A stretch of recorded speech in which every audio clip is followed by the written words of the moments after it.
देखिए, 2019 में भारतीय जनता पार्टी और शिवसेना साथ में चुनाव लड़ी। माननीय प्रधानमंत्री जी के नेतृत्व में हमें पूर्ण बहुमत मिला।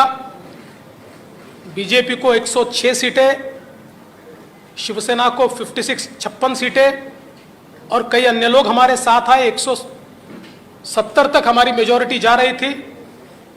माननीय प्रधानमंत्री जी ने चुनाव के दरमियान भारतीय जनता पार्टी के मुख्यमंत्री का नाम भी ऐलान किया था, सबको मंजूर भी था। किंतु चुनाव के बाद शिवसेना के नेताओं ने यह निर्णय किया कि हिंदू हृदय सम्राट शिवसेना प्रमुख बाला साहेब ठाकरे जी ने जिन विचारों का जीवन भर विरोध किया, जीवन भर जिनसे लड़ाई की और जिनके बारे में वो कहते थे कि अगर इनके साथ जाना पड़ा तो मेरी दुकान बंद कर दूंगा, ऐसे लोगों के साथ अलायंस किया। और उसके बाद 2.5 साल हमने एक सरकार देखी जिसमें न कोई तत्व थे, न कोई विचार था, न कोई गति थी, न कोई प्रगति थी। जो सरकार चालू इंफ्रास्ट्रक्चर के प्रोजेक्ट्स को बंद कर रही थी, जो सरकार भ्रष्टाचार के आरोपों के 2 मंत्री मनी लॉन्ड्रिंग में जेल में गए, दाऊद के साथ रिश्ते,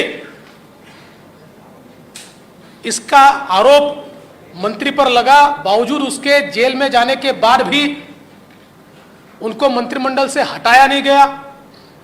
तो एक प्रकार से पथभ्रष्ट ऐसी सरकार भारतीय जनता पार्टी ने, जिसको लगातार विरोध किया, ऐसी सरकार शिवसेना के माननीय उद्धव जी के नेतृत्व में कांग्रेस एनसीपी की सरकार चली। और इस सरकार के चलते शिवसेना के विधायकों में बड़ा रोष था। उनको लगता था वापस वोट मांगने जाना है और आज तक जो बातें कही उसके विरोध में काम हो रहा है। जिनके खिलाफ जिंदगी भर लड़े उनके साथ बैठे, वोट कैसे मांगेंगे। साथ ही में उनकी कॉन्स्टिट्यूएंसी में उनके खिलाफ जो हारा उसको पैसा मिलता था, फंड्स मिलते थे, और ये सारी चीजों से एक बड़ा अंद्रेस था। और उसके चलते श्री एकनाथ शिंदे जी के नेतृत्व में शिवसेना के विधायकों ने एक ही मांग की कि कांग्रेस एनसीपी के साथ हम नहीं रह सकते और ये गठबंधन तोड़ा जाए। किंतु उनकी मांग मंजूर नहीं हुई। माननीय उद्धव जी ने हिंदुत्व छोड़ दिया, विचारों को छोड़ दिया और अपने विधायकों से ज्यादा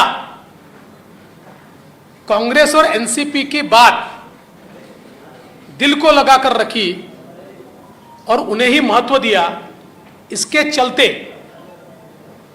इन विधायकों ने अपनी आवाज बुलंद की। मैं इसको बगावत नहीं कहूंगा, ये आवाज बुलंद की और आवाज बुलंद करके इन विधायकों ने ये कहा कि आप बाहर निकलिए, नहीं तो हम इनके साथ नहीं रहेंगे। और ऐसे समय और मुख्यमंत्री जी ने इस्तीफा दिया तो हम ये लगातार पिछले 2.5 साल में कहते थे कि अंतर विरोध से भरी हुई सरकार है, ऐसी सरकारें चलती नहीं है और ये सरकार जब गिरेगी तो एक अल्टरनेट गवर्नमेंट हम देंगे, हम महाराष्ट्र पर चुनाव नहीं ला देंगे। इसलिए एकनाथ शिंदे जी के साथ शिवसेना जो है, शिवसेना के नेता के रूप में आज उन्होंने मुख्यमंत्री पद के लिए अपना क्लेम माननीय राज्यपाल जी को दिया।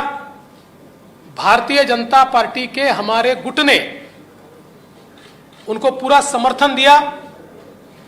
हमारे 106 और उसके साथ साथ उनके साथ और हमारे साथ जो इंडिपेंडेंट्स और छोटी पार्टियां हैं, इन सभी के समर्थन का पत्र आज हमने सौंपा है और गवर्नर साहब ने 7 बजे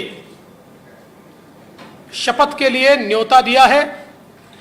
आज केवल एक ही शपथ होगी श्री एकनाथ शिंदे जी की, और फिर हम लोग सारी कार्रवाई करके उसका एक्सपांशन करेंगे। एक्सपांशन के समय शिवसेना के जो विधायक उनके साथ है, कुछ इंडिपेंडेंट्स है, हमारे 106 विधायक हैं, इनमें से जो ज्येष्ठ वरिष्ठ लोग हैं जो हमारी पार्टी तय करेगी या उनकी पार्टी तय करेगी, ऐसे लोगों को मौका दिया जाएगा और मंत्रिमंडल का एक्सपांशन किया जाएगा। मैं इस सरकार को पूरे तरीके से सहयोग करूंगा।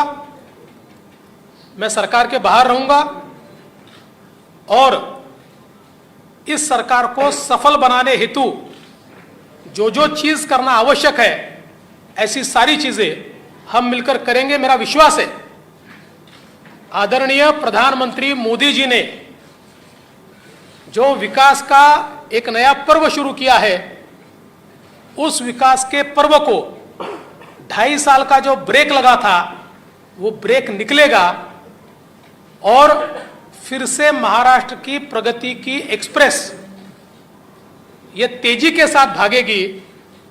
और उसके लिए मैं श्री एकनाथ शिंदे जी को बहुत बहुत बधाई देता हूं। CEN न्यूज, देश प्रदेश की ताजा तरीन खबरों के लिए CEN न्यूज को सब्सक्राइब करें और रहें पल पल की खबर से हर पल बाखबर।